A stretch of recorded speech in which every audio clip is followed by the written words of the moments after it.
Oi, você já se perguntou como e por que as forças de defesa de Israel controlam a entrada e a saída dos territórios palestinos?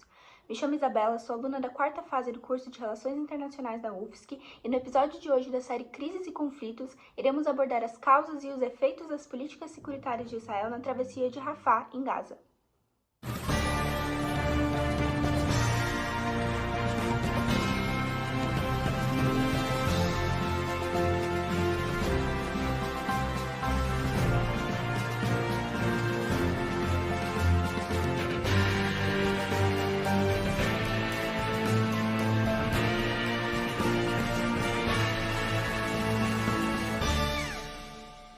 Ao sul da faixa de Gaza, nos limites da cidade palestina de Rafah, com o deserto da Península do Sinai, está localizada a Travessia de Rafah, a fronteira de 12 quilômetros que divide o território descontínuo da Palestina e do Egito.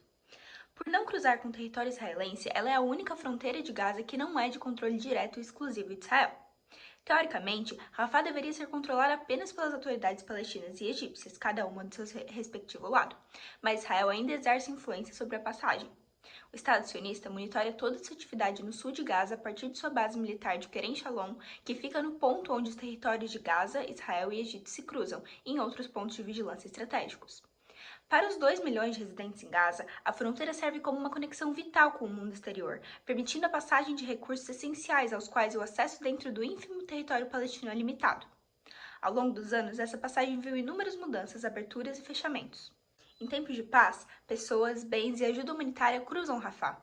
Além disso, existem muitas famílias transnacionais separadas por essa fronteira, dos dois lados, cujos membros atravessam para se reunir. Mas não é exagero dizer que muitos habitantes de Gaza dependem do funcionamento dessa passagem para sobreviver, especialmente em tempos de guerra. Devido ao bloqueio imposto a Gaza em 2007 por Israel, a fronteira só tem sido aberta de forma intermitente aos palestinos e seus bens. Isto é, Rafah não funciona como uma fronteira normal. Ela é seletivamente controlada, podendo ser ativada ou desativada a qualquer momento, não só pelo Egito, mas também por Israel. Não é uma fronteira invisível, sinalizada apenas por uma placa, onde se pode atravessar livremente de carro, apresentando seus documentos e passando por uma revista. Nem funciona 24 horas por dia, 7 dias por semana. Só é possível entrar em Gaza com autorização do governo egípcio ou israelense. Aqueles que desejam deixar a Palestina através da passagem de Rafah devem registrar-se junto às autoridades palestinas locais, no caso Hamas, com semanas de antecedência, embora aqueles que tenham condições de pagar mais possam tentar facilitar o processo através das autoridades egípcias. Se autorizados a cruzar a travessia, o tempo de espera para os palestinos costuma durar pelo menos um mês, mas Israel tem o poder de vetar a passagem de estrangeiros e palestinos, mesmo quando estes se enquadram nas categorias autorizadas a cruzar. Para entender o papel da força militar de Israel no controle da passagem por Rafah, precisamos voltar alguns anos no tempo e explicar como a fronteira foi historicamente tratada. Também chamada de fronteira móvel, Rafah mudou como resultado dos múltiplos conflitos que afetaram a região dos 3 territórios ao longo dos anos. Mas as questões de securitização da fronteira surgiram depois dos Acordos de Oslo, em 1993. Os acordos foram aclamados como um grande avanço na época, pois abriram caminho para a criação da Autoridade Palestina, permitindo aos palestinos governar certas áreas dos seus territórios. Na época, a faixa de Gaza ainda era controlada por colonos israelenses, e por razões de segurança de Israel, a mobilidade pela fronteira do Egito com a Palestina não foi facilitada até 2005, quando as autoridades de Israel se retiraram de Gaza, mas deixaram a União Europeia monitorando a fronteira. Em 2006, o Hamas venceu as eleições legislativas por via democrática e acabou por assumir o controle da faixa de Gaza em 2007. Desde então, Gaza tornou-se cada vez mais isolado do mundo. Egito e Israel fecharam em grande parte as suas passagens fronteiriças com o território, alegando que agora a autoridade do Hamas do lado palestino da fronteira não lhes fornecia segurança. Como resultado dessas restrições e do eventual bloqueio, foi desenvolvido um sistema de túneis entre Gaza e o Sinai, permitindo que mercadorias e pessoas atravessassem ilegalmente a fronteira. Bom, como balanço geral, nos últimos 10 anos a passagem foi fechada mais vezes do que aberta. E com o início da Guerra de Israel em Gaza em 2023, a passagem foi efetivamente selada pelos governos de Israel e do Egito, que se recusaram a permitir que pessoas ou estrangeiros saíssem da faixa de Gaza. E só foi aberta para ajuda humanitária limitada após 14 dias de bombardeios em Gaza e, no momento, tem permitido a saída também seleta de estrangeiros e feridos. E por que o Estado de Israel pode influir ou mesmo determinar a securitização da travessia de Rafah? Primeiro, vale lembrar que a Palestina não é reconhecidamente um Estado. Bom, pelo menos não pela minoria que tem o poder de elevá-la a tal status internacionalmente. E o não reconhecimento da Palestina como Estado é causa e consequência do fato dela ser um território ocupado pelo reconhecido Estado de Israel.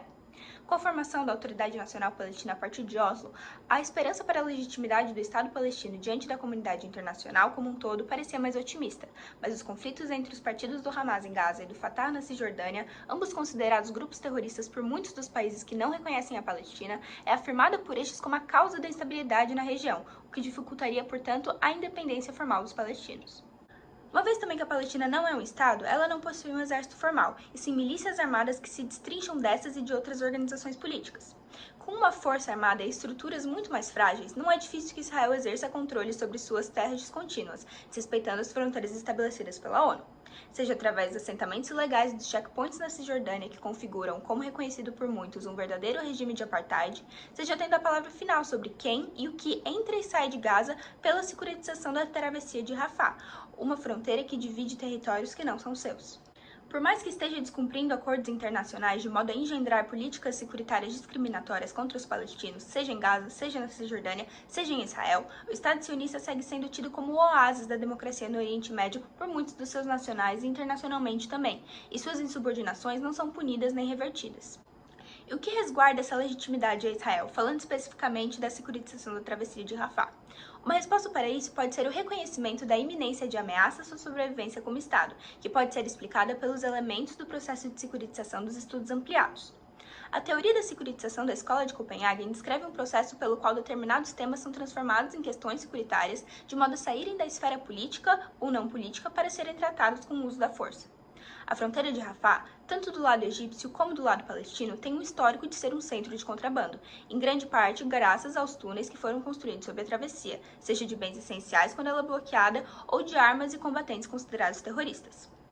Além de ser militarmente monitorada, com a aprovação da Suprema Corte de Israel desde meados dos anos 2000, as forças de Israel destruíram centenas de casas ao longo da fronteira de Rafah para ampliá-la como zona tampão, afirmando que elas eram usadas para esconder túneis de contrabandistas. No caso, o discurso de Israel para sua atuação militar em Rafah é de que sua soberania e sobrevivência estão sob ameaça constante de ataques terroristas das facções de Gaza, como Hamas ou a Jihad Palestina, que podem fazer uso de armas contrabandeadas pela passagem, bem como estar recrutando combatentes ou fugindo pela fronteira com o Sinai, seja por cima ou por baixo da terra. Uma vez que esses combatentes têm por objetivo a destruição do Estado de Israel, a situação passa a ser tratada na esfera securitária pelo país. Em Copenhague, essa ameaça se refere aos setores militar e político, cujo objeto referente a ser resguardado é a soberania do Estado de Israel, e o ator securitizador são as elites políticas e militares, onde a polícia da fronteira de Israel faz o uso legítimo da força em nome e representação do Estado. Israel precisou legitimar essa securitização diante de alguns atores. Em primeiro lugar, os israelenses, que devem legitimar e apoiar seu governo como democrático e o uso da força pelo seu exército como justo. Em segundo lugar, o Egito, que também precisa enxergar a passagem dos palestinos para o Sinai como uma ameaça, seja por eles se tornarem refugiados quando em terras egípcias, que já abrigam um grande número de deslocados forçados de outros países vizinhos, quanto por temer o estabelecimento ou fortalecimento de células terroristas em seu território. Então, o vizinho árabe e Israel podem atuar juntos sobre Rafah contra essas ameaças. Em terceiro lugar, a comunidade internacional, especialmente aliados como os Estados Unidos, Reino Unido e a Alemanha, que financiam Israel militarmente e também devem encontrar um interesse e um fim justo em fazê-lo. A influência das forças israelenses sobre a travessia, que atuam com, mas também além das forças egípcias, por um lado, tem impactos positivos à segurança de Israel, de modo que impedem o maior contrabando de munição, armas e insurgentes que eventualmente viriam a atacar seus territórios, além de dificultar o acesso a materiais de construção e suprimentos, que, segundo as forças de Israel, também costumam ser surrupiados pelos terroristas no subsolo para expandir suas redes de túneis sobre todo o território de Gaza, além de socorrer e abrigar outros combatentes em detrimento das necessidades dos civis fora dos túneis. Atualmente, é dito por Israel que as próprias bases de controle do Hamas encontram-se nesses túneis. Mas a securitização de Rafah também tem um impacto profundo na vida dos habitantes de Gaza, pois limita o seu acesso a recursos essenciais, o que por consequência afeta a sua qualidade de vida. Em última instância, tem a palavra final sobre seu direito de ir e vir ou de migrar, mesmo quando legalmente.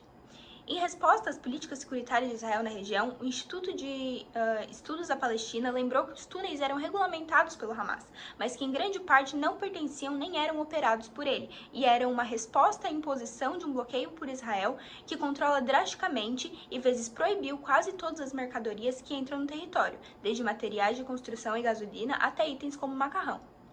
A Human Rights Watch também investigou a situação dos túneis da fronteira a partir de 2004 e acredita que o padrão de demolições de casa por Israel é inconsistente com seus objetivos declarados. Em alguns casos, a destruição foi desproporcional e arbitrária. A Human Rights Watch também afirma reconhecer a existência de túneis de contrabando, mas o governo e os militares israelenses ora exageram o seu número, extensão e número de pontos de entrada e saída. Expandindo essa análise, cabe mencionar que a Escola de Copenhagen também trouxe um importante conceito ao destacar o setor societal como parte responsiva da agenda securitária.